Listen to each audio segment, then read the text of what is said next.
नमस्कार और आपका हार्दिक स्वागत है। आप सुन रहे हैं हंसी की लौ भाग 1, लेखिका ज्योति सिंह की हास्य कविताओं का एक अनोखा संग्रह। इस पुस्तक की हर कविता मुस्कान, व्यंग और रोज़मर्रा की ज़िंदगी के छोटे छोटे मज़ेदार पलों को दिलचस्प अंदाज में प्रस्तुत करती है। तो आराम से बैठिए, मुस्कुराइए और आइए शुरुआत करते हैं हंसी की लौ भाग 1 की पहली कविता, जिसका शीर्षक है मुस्कुराइए, आप लखनऊ में हैं। मैं शादी करके लखनऊ आई, यहाँ की आबो हवा मुझको खूब भाई। पति मेरे बोले, क्या तुमने पहले कभी स्कूटी है चलाई? मैं बोली, चलाई, लेकिन प्रो वर्जन तक नहीं सीख पाई। वो बोले, चलो तुम्हें स्कूटी चलाने की प्रैक्टिस कराता हूँ। प्रो क्या, प्रीमियम वर्जन तक सिखाता हूँ। बनवा के लर्निंग रियल रोड पे चलाने का सब्सक्रिप्शन भी दिलाता हूँ। हर रोज हम चाट वाली दुकान तक जाते, मैं चलाती, वो पीछे बैठ जाते। एक दिन गजब हो गया, एक मोटरसाइकिल ने अचानक रोक दिया। मैंने ब्रेक मारी, फिर भी स्कूटी उसकी मोटरसाइकिल में ठोक दिया। दिल में सुकून था कि नहीं थी मेरी इसमें कोई गलती। तुरंत रुक जाए स्कूटी, नहीं होती इतनी भी हल्की। पति मेरे गुस्साए, उस आदमी से लड़ने को पास जाकर उसको आंखें दिखाए। मैं घबराई, कहीं बात मारपीट तक न उतर आए। वो बोले, भाई साहब आपको नहीं दिखता, इतनी बेतकल्लुफी से कौन रुकता है? उधर उस आदमी के चेहरे पे गुस्से का भाव आया। उसने भी सुनाया, आप जो फरमा रहे हैं, इतना हमको एटीट्यूड दिखा रहे हैं, पहले जान तो लीजिए सच जो इतना सुनाए जा रहे हैं। जब मैं मोटरसाइकिल चला रहा था, वो कुत्ता रोड पे इधर से उधर जा रहा था। मुझको देख के रुक गया। पहले आप में उनका सिर झुक गया। अब आप ही बताइए हम कैसे बर्दाश्त करते? पहले निकल के क्या लखनऊ का नाम खराब करते? सुन के ये बात मेरी तो हंसी छूट गई। किस्सा मशहूर है किसी जमाने का, पहले आपके चक्कर में नवाबों की ट्रेन छूट गई। मैं सोची पति मेरे कुछ न कुछ बोलेंगे, चुप्पी तोड़ेंगे, बड़े ना सही तो बेवकूफ उल्लू जैसे शब्दों से ही उसको तोलेंगे। पति मेरे बोले, भाई साहब पहले इनको निकल जाने देते हैं, तब तक चलिए हम पीछे गिरे हुए लोगों को उठाते हैं। मैं सोची क्या अजब गजब बोली है, कुत्ते के लिए इसको छोड़ इनको का प्रयोग। जनता यहाँ की बहुत बोली है। किसी तरह हम चाट की दुकान पहुँच पाए। ये मुझको समझाए, देखो ब्रेक मारने को हमेशा तैयार रहा करो, उंगलियां हमेशा ब्रेक पर धरा करो। देखिए आपके चक्कर में कितनी कहा सुनी हो गई। मैं हैरान हो गई, ये कहा सुनी कब हो गई? आपने उसको सुनाया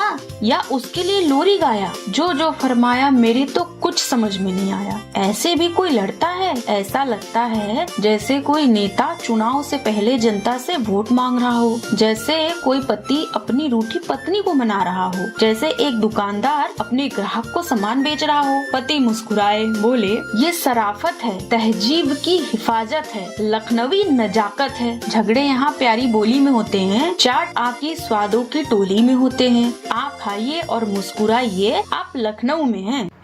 अब सुनते हैं अगली कविता, जिसका शीर्षक है शादीशुदाओं का वैलेंटाइन डे। जिंदगी में रखी है रफ्तार पकड़, बड़े शहर में है एक छोटा सा घर।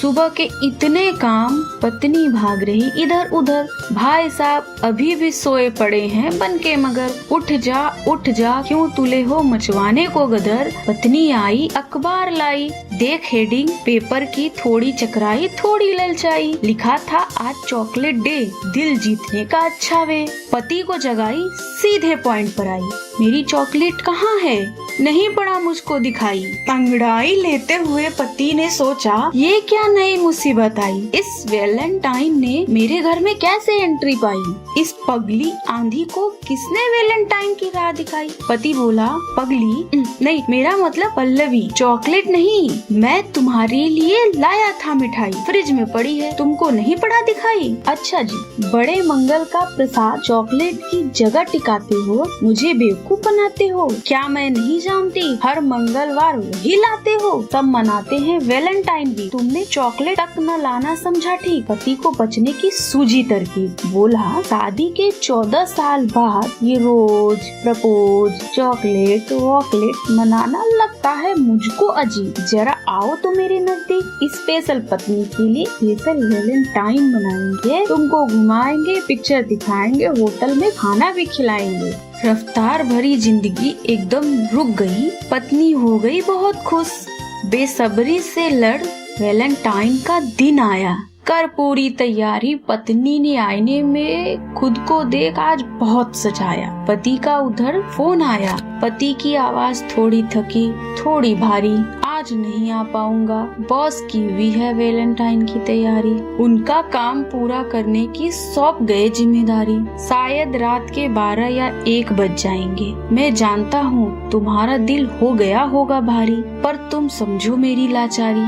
पत्नी मुस्कुराई, लाचारी पति की उसकी आंखों में उतर आई। बोली, कोई बात नहीं, चिंता मत करिए, नहीं की थी मैंने कोई तैयारी, अपना ख्याल रखिए, खा लीजिएगा टाइम पे अपनी दवा सारी। पति बोला, मेरी प्यारी, मैं जानता हूँ दिखा रही हो तुम समझदारी, इसके लिए मैं हूँ तुम्हारा आभारी। पत्नी बोली, ना जी, जब जब हमने एक दूसरे का साथ निभाया, हमने वैलेंटाइन ही तो मनाया। जब जब तुमने मेरी नजरों में इज्जत कमाया, हमने वैलेंटाइन ही मनाया। जब जब रोते हुए तुमने मुझे हंसाया, हमने वैलेंटाइन ही तो मनाया। जब जब तुम्हारी गलती पे भी मैंने तुमको मनाया, हमने वैलेंटाइन ही तो मनाया। जब जब बच्चे की पढ़ाई, माँ की दवाई और इस महंगाई को हमने मिल के हराया, हमने वैलेंटाइन ही तो मनाया। जब जब हमने अपना फर्ज निभाया, हमने वैलेंटाइन ही तो मनाया। देखा जाए तो हमने हर दिन वैलेंटाइन मनाया। अब पेश है एक मजेदार कविता, पत्नी से पंगा।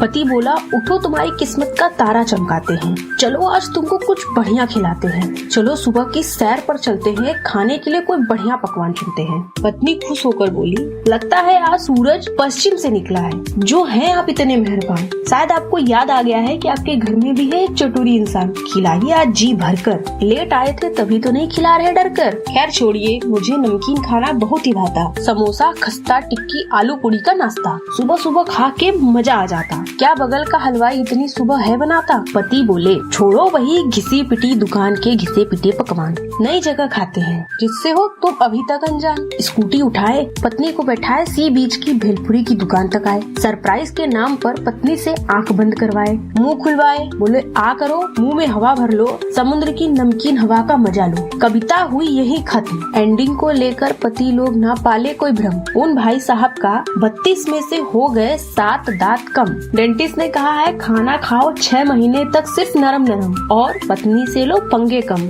चलिए अब सुनते हैं जंगल राज। एक घोड़ा जंगल में भाग रहा था, फुल स्पीड में डिस्टेंस नाप रहा था, गड्ढे, नदी, नाले जैसी रुकावटें भी टाप रहा था, क्योंकि वो बड़ी मुसीबत भाप रहा था, सोच के अपना फ्यूचर काप रहा था। देख उसको भालू बोला, रुक जा यार, क्यों है इतना बेकरार, चढ़ गया क्या डर का बुखार। घोड़े ने इमरजेंसी ब्रेक लगाई, पर टाइम पे लग ना पाई। भालू नीचे, घोड़ा ऊपर, 2-3 हड्डी चटकने की आवाज आई। घोड़ा बोला, कुत्ते ने गधी को छेड़ा, जब गधा खा रहा था पेड़ा, गधे ने मारी दुलत्ती, लग गया कुत्ते को घाव गहरा, डरता हूँ पुलिस रिकॉर्ड में नाम ना आ जाए मेरा। भालू बोला, क्या बेवकूफी की बात सुनाई, पहले तू मेरे ऊपर से हट मेरे भाई, वो गधा तू घोड़ा, कैसे नाम आ जाएगा तेरा। घोड़ा बोला, ये जंगल राज है, इस केस का दरोगा बाज है, यहाँ मिलता किसको इंसाफ है, पकड़ लिया तो 10 साल तो साबित करने में लग जाएगा कि मैं गधा नहीं घोड़ा हूँ, सीधा साधा थोड़ा हूँ, तभी तेजी से दौड़ा हूँ। सुन के पते की बात भालू भी भागा, पकड़ घोड़े का हाथ। अगर आपको लगता है ये सब है जंगल की बात, तो आप बहुत मासूम हैं, नादान हैं, इस कानून व्यवस्था से अनजान हैं। अब बारी है हंसी से भरपूर कविता की, ओवर स्मार्ट पति। पति मेरे बैठे गंभीर, सोच रहे थे कुछ संगीन। मैं बोली, ये क्या चल रहा है सीन, मटर रख के कूड़े में और छिलका रहे हो बीन। पति होश में आए, पूरा जोश में आए, सुलझा लिया मैंने सालों का पुराना राज, क्यों नहीं हो पाता सुबह 5 बजे दिन का आगाज, क्योंकि बजता हुआ अलार्म होता है मेरे इतने पास, नींद में ही बंद कर देता हूँ, इसलिए फेल होता है उठने का प्रयास। अब से रखूंगा मोबाइल को अपने से इतना दूर कि चलकर बंद करने को हो जाऊं मैं मजबूर। कल से 5 बजे उठ जाऊंगा, नया वर्ल्ड रिकॉर्ड बनाऊंगा, सुबह दिखती कैसी है यह भी जान जाऊंगा। सुबह आई 7 बजे, किसी ने बेल बजाई, 1 बार नहीं 10 बार बजाई बजाई बजाई, मैं झल्लाई, दरवाजा खोला तो खड़ा था सारा मोहल्ला, मोहल्ला। मिश्रा, मिश्राइन, शर्मा, शर्माइन, दूर से आंखें दिखा रही थी 4 मकान छोड़कर रहने वाली पंडिताई।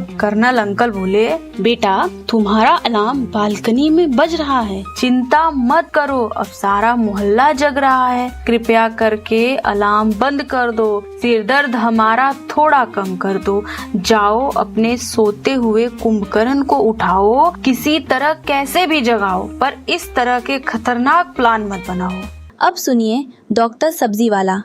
जोर की आवाज आई, विटामिन ए ले लो, कैल्शियम ले लो, विटामिन सी भी ले लो। मैं घबराई, मार्केट में ये नई चीज कौन सी आई। सब्जी काटना छोड़ घर से बाहर निकल आई। अजब गजब नजारा था। सब्जी वाले ने पहना डॉक्टर का यूनिफॉर्म सारा था, मुंह पर मास्क, हाथ में ग्लव्स, गले में लटका स्टेथोस्कोप, खुद को खूब सवारा था। इतने में उसने फिर पुकारा, ले लो विटामिन के, आयरन, सेलेनियम सिर्फ 10 रुपए में ले लो। ऐसा पुकारा कि थर्रा गया कान का पर्दा हमारा। मैंने पूछा, भैया सब्जी बेच रहे हो या मेडिकल स्टोर खोला है? सब्जी वाले होकर तुमने डॉक्टर का चोला क्यों ओढ़ा है? सब्जी वाला मुस्कुराया, बोला, मैडम जी आपकी बात को तराजू में तौलता हूँ, करेले जैसी कड़वी बात बोलता हूँ। ये सब्जियाँ असली विटामिन और मिनरल्स का खजाना है, पर जमाना आजकल डिब्बे वाली गोलियों का दीवाना है। यही लौकी,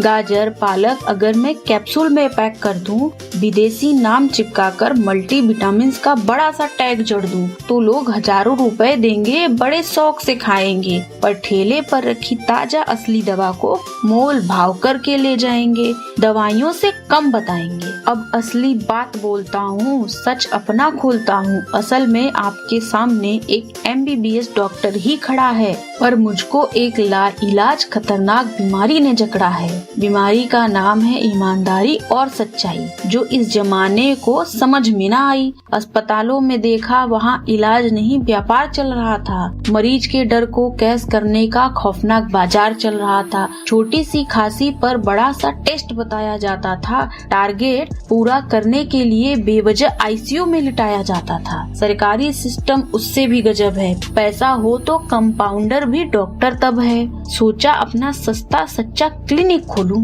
पर मेडिकल माफिया से टक्कर कैसे ले लूं। तब मैंने सोचा डॉक्टर का फर्ज मरते दम तक निभाऊंगा, समाज को सेहतमंद बनाऊंगा, ऑर्गेनिक सेहतमंद सब्जियां खिलाऊंगा, बीमार होने से पहले ही इलाज कर जाऊंगा। तब मुझे समझ में आया, वाह क्या सोच है जो इतनी खूबसूरत है। ऐसी लाइलाज खतरनाक बीमारी की हमारे देश को सख्त जरूरत है। रंगों और ठिठोली के साथ पेश है होली, रंगों की टोली। होली आई, रंगों की टोली आई। फगुआ प्रसाद ने रंगों की दुकान लगाई। वो तरह तरह के रंग लाया, छोटी सी कोठरी में सजाया। गली मोहल्ले चिल्लाया, ले लो रंग, फगुआ ने दुकान लगाया। रात आई, खामोशी छाई, रंगों में अव्वल होने की होड़ लगाई। लाल बोला, होली में मैं ही नजर आता हूँ, सबसे ज्यादा खेला जाता हूँ, तभी तो रंगों का राजा कहलाता हूँ। पीला बोला, ओ ताऊ लाल लाल मत इतरा, हुड़दंगी पी के गड्डी भगावे, सड़क को फिर लाल ही लाल कर जावे। मैं पीला सरसों की फसल सा झलके, सबसे बढ़िया मेरा रंग दूर दूर से चमके। नीला बोला, अरे ना ओ पीला बाबू, हम ही सबसे बढ़िया बानी। होली में जब पिचकारी चलेला तो हमार रंग सबके ऊपर चढ़ेला। ई धरतियो त नीली बा, हम ही सब रंग के माई बाप बानी। हरा बोला, ओरे बाबा आमार रंग तो छिपालो, जा इछे मोड़ा पीठा खा लो, होली आमार देर झाड़ा की करो मना लो। गुलाबी बोला, मोयो भाले आशो। सुन के ये सबका दिमाग हिला, ये क्या बोला इसने भला। देख अव्वल होने की होड़, रंगों के सरताज इंद्रधनुष जी पधारे, हम डिसाइड करेंगे क्योंकि प्रेसिडेंट ठहरे हम तुम्हारे। कौन रहेगा फर्स्ट प्लेस पे ये ऐसे डिसाइड करते हैं। फगुआ की 3 साल की बच्ची के फेवरेट कलर को चुन, बाकी सबको डिसाइड करते हैं। जब वो आएगी अपनी फेवरेट कलर को देख उसकी आंखें खिल जाएंगी, उसकी चॉइस का रंग मान लिया जाएगा सबसे अच्छा, क्योंकि वो है छोटा सा बच्चा। सभी रंग ने सहमति दिखाई। सुबह दरवाजा खोल वो छोटी बच्ची आई, सबके दिल की धड़कनें बढ़ाई। अब पता चलेगा कौन किस पर भारी पड़ेगा। जैसे ही उसकी आंखों पर सबकी निगाहें पड़ी, सबकी धड़कन एक पल को थमी। आंखें थी उजली उसको तो रंग दिखते ही न थे। दीवार को छूकर हाथ उसके रास्ता टटोलते थे। न लाल न पीला न कोई रंग उसे भाया। छूकर उसने सबको अपनाया। रंगों के चेहरे झुक गए, घमंड सबका उतर गया। खुद को सबसे अच्छा मानने का भ्रम भी बिखर गया। तब समझ में आया, एकता और खुशी का रंग ही सबसे अच्छा, सबसे प्यारा पक्का रंग मोहब्बत का। हर रंग वो अच्छा जो फैलाता जीवन में उजियारा। अंत में कहना चाहती हूँ, सबसे सुंदर रंग वो नहीं जो दिख जाए, सबसे सुंदर रंग वो है जो दिल को छू जाए। चलिए इस बार बिना हुड़दंग के एक प्यार भरी होली मनाई जाए। अब सुनते हैं एक दिलचस्प कविता, कहाँ गया। किस्सा कुछ यूँ सुनाती हूँ, मिश्रा अंकल के बारे में बताती हूँ। कंजूसी में नंबर 1, दूसरे उनके बाद। नया टैलेंट विकसित हुआ, अब कम रहता याद। जब अखबार पढ़ने के लिए चश्मा न मिला तो हो गए उदास। सोचा पुराना न मिला तो नया लेने से हो जाऊंगा बर्बाद। टटोला हर मेज हर कोना हर दराज, पर बिना चश्मे अधूरा रहा प्रयास। हर सदस्य को दिया उन्होंने का, चश्मा ढूंढो पूरा करो अभियान। मेरे पास भी आए, चश्मा ढूंढने की रिक्वेस्ट लाए। मिल गया तो गोलगप्पे खिलवाने से भी ललचवाए। सबने की कोशिश पूरी, पर चश्मा फिर भी रहा गुमनाम। सोचा नया चश्मा तो खर्चा बढ़ाएगा, पर बिना चश्मे अखबार कैसे पढ़ा जाएगा। करके यही विचार दुखी मन से पहुँचे दुकानदार के पास। बोले एक चश्मा दिखाना, पैसा थोड़ा कम लगाना। दुकानदार मुस्कुराया, बोला ये बात है सही, पर पुराना चश्मा आपका तैयार है यहीं। चलिए अगली कविता की ओर बढ़ते हैं। टिकट कटाओ। कुछ को पसंद सर्दी, कुछ को पसंद गर्मी। आप अपनी पसंद बताइए, करनी है हमको जर्नी। इस साल से अगले साल ले जाऊंगी, समय की पटरी पर ट्रेन चलाऊंगी। कल्पना की उसमें इंजन लगाऊंगी, 12 महीने की 12 बोगी बनाऊंगी। आपकी पसंद की बोगी ही आपकी होगी, एक ही बोगी में पूरा साल बीत जाएगा। पसंद का महीना पूरे साल कहीं नहीं जाएगा। पहले हर बोगी के बारे में बताऊंगी, फिर टिकट कटवाऊंगी। पहली बोगी जनवरी की होगी, इसमें एसी वाली ठंडक होगी। सीट नंबर 26 पर तिरंगा लहराएगा। दिल में देश हो तभी इस सीट का टिकट मिल पाएगा। दूसरी बोगी फरवरी की होगी, इसमें 28 या 29 सीट ही होगी। इसमें दिल ही दिल नजर आएगा, प्यार वालों को ये भाएगा। तीसरी बोगी मार्च की होगी, इसमें यात्रा रंग बिरंगी होगी। गर्मी आएगी, ठंडी चली जाएगी। चौथी बोगी अप्रैल की होगी, सीट नंबर 1 धोखे की होगी और गर्मी की हल्की आहट होगी। छठी, 7वीं, 8वीं बोगी जून, जुलाई, अगस्त की होगी। गर्मी और बारिश की जुगलबंदी होगी। चाय पकौड़े वालों की तगड़ी आमदनी होगी। 9वीं बोगी सितंबर की होगी, मौसम सुहाना, बरसात कम होगी। हरियाली से भरी बोगी नरम होगी। 10वीं बोगी अक्टूबर की होगी, सीट नंबर 2 रिजर्व होगी। बुराई पे अच्छाई की जीत होगी। 11वीं बोगी नवंबर की होगी, दियों से बोगी जगमग होगी और ठंड चुपके से लौट आएगी। 12वीं बोगी दिसंबर की होगी, पीछे से पहली और आगे से आखिरी होगी। तो कुछ इस तरह खत्म हमारी रेलगाड़ी होगी। तो बोलिए किस बोगी का टिकट कटवाएंगे? बताएंगे तभी तो टिकट पाएंगे। पर टिकट बेचने से पहले हकीकत बताती हूँ, सच्चाई नहीं छुपाती हूँ। माहौल इन बोगियों का बदल रहा है। सर्दी गर्मी बरसात सब गड़बड़ चल रहा है। जलवायु परिवर्तन ने बोगियों को उलझा दिया है। प्रकृति का संतुलन हमने ही हिला दिया है। अभी भी समय है, हम संभल जाएं, प्रकृति बचाएं, पेड़ लगाएं, वरना एक दिन ऐसा भी आएगा, कौन सी बोगी का मौसम किस में मिल जाएगा कोई समझ नहीं पाएगा। अब पेश है जबरदस्त हास्य कविता, काव काव डंडा खाओ।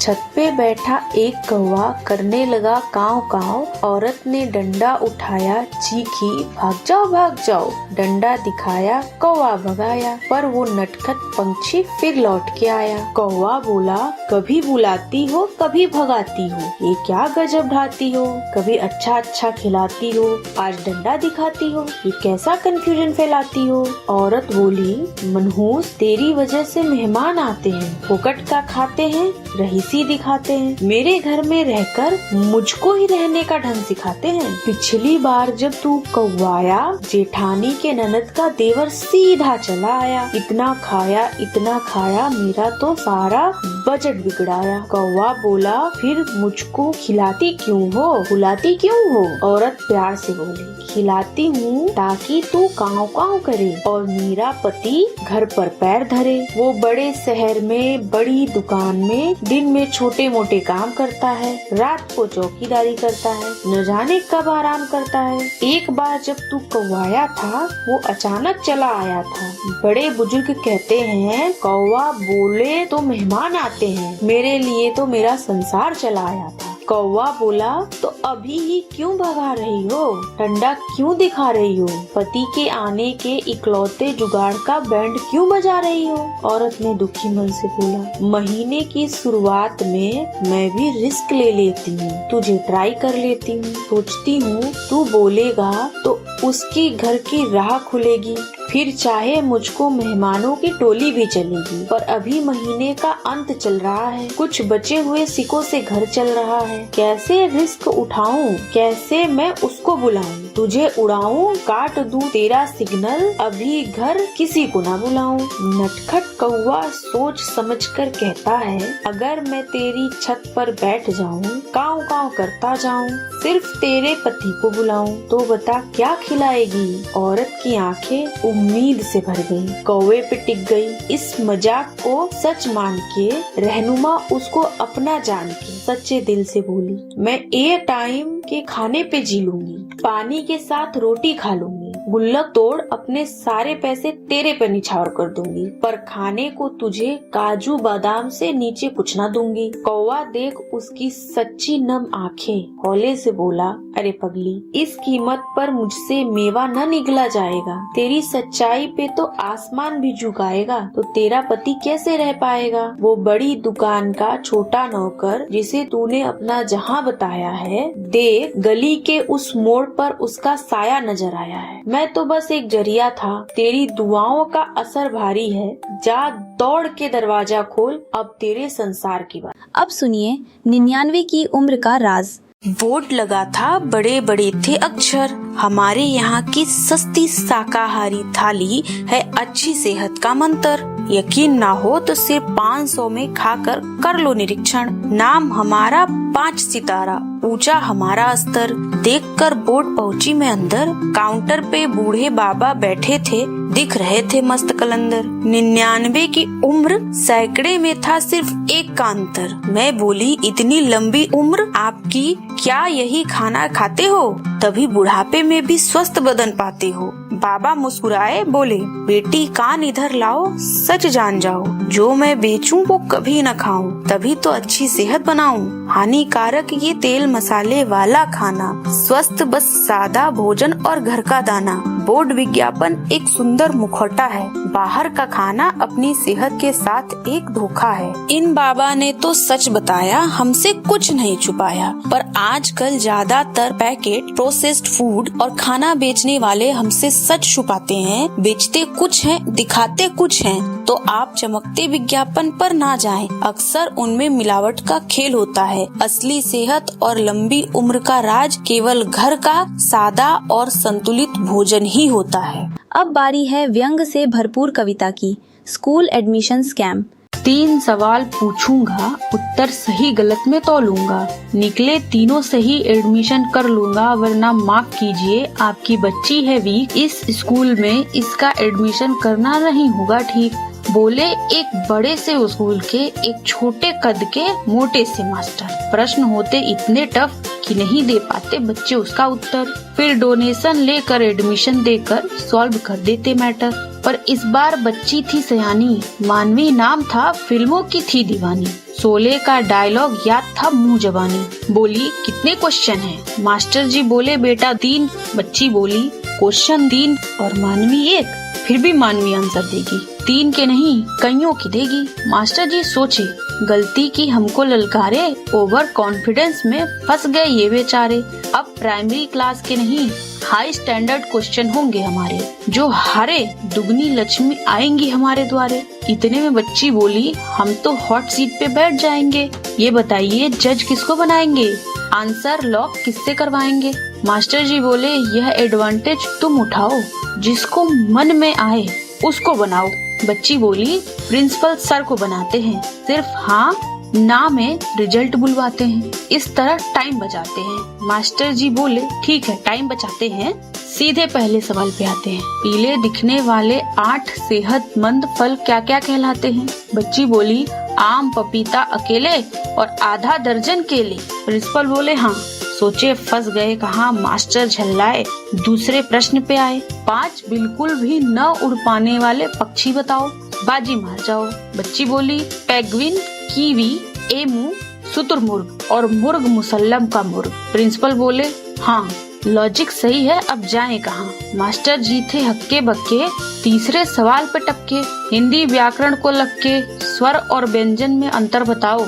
बच्ची बोली स्वर मुंह के बाहर जाते हैं, व्यंजन पेट के अंदर जाते हैं, क्योंकि हम उनको खाते हैं। प्रिंसिपल बोले हाँ फंस गए हैं, अब करें क्या? मास्टर जी बोले चलो छोड़ो, मैथ की तरफ मुंह मोड़ो। कितना पाओगे अगर 8 को 2 हिस्सों में तोड़ो? बच्ची बोली 2 शून्य अगर हॉरिजॉन्टली बीच से तोड़ो, 3 अगर वर्टिकली बीच से मोड़ो। प्रिंसिपल बोले हाँ। सोचे इतनी सी बच्ची की इतनी तेज जुबान। मास्टर सोचे चलो हिस्ट्री आजमाते हैं, हार्डेस्ट लेवल का सवाल लाते हैं। बताओ मंगल पांडे को फांसी कब हुई थी? यह बात इतिहास में कब दर्ज हुई थी?